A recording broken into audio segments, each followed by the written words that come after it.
6 indicateurs à surveiller en tant qu'investisseur à Dubaï. Les 3 premiers, ça va être très, on va dire, factuel. Le tout premier, c'est le pourcentage de l'immobilier tout simplement dans le PIB. Pourquoi? Parce qu'en fait, quand l'immobilier devient trop important dans le produit intérieur brut d'un pays, en fait, il booste la croissance lui-même et ça fait un effet de bulle. C'est-à-dire qu'en fait, le pays est en pleine croissance, mais il est en croissance pourquoi? Parce qu'il construit de l'immobilier. Mais en fait, l'immobilier représente plus de 20-30%, mais en réalité, le reste des actifs, non, ils sont faibles et du coup ça crée une bulle et donc ce truc là est vraiment à surveiller. Le deuxième point à surveiller, c'est le pourcentage de prêts.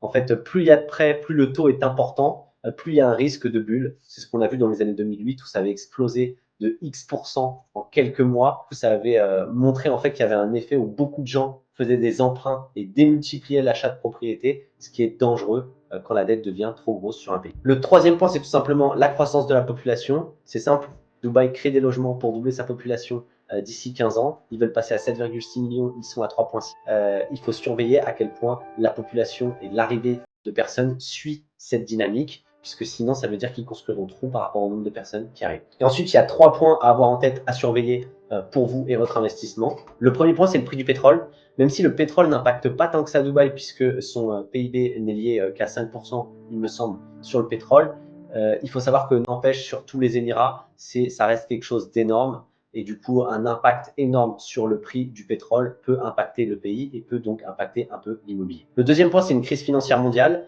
Dubaï repose énormément sur des fonds internationaux et notamment des investisseurs étrangers, puisqu'on a 60% du marché aujourd'hui de l'immobilier qui est du off-plan par exemple à Dubaï. Ce qui veut dire que le jour où il y a une crise, souvent il y a un rapatriement tout simplement des biens. C'est ce qui s'était passé en 2008 et qui avait provoqué aussi une chute de l'immobilier à Dubaï, donc à surveiller. Il faut savoir néanmoins que Dubaï a bien évolué depuis 2008. Il y a beaucoup de régulations qui font que le marché est moins spéculatif. Et il y a aussi une population qui a doublé depuis, qui fait que le marché est beaucoup plus robuste. Et le dernier point, c'est effectivement les conflits géopolitiques à surveiller. Ça paraît très peu probable au vu, en fait, tout simplement de la position de ce pays de manière politique. Néanmoins, ça reste à surveiller. Si vous souhaitez suivre l'actualité de Dubaï et en savoir plus sur le marché, n'hésitez pas à vous abonner à la chaîne.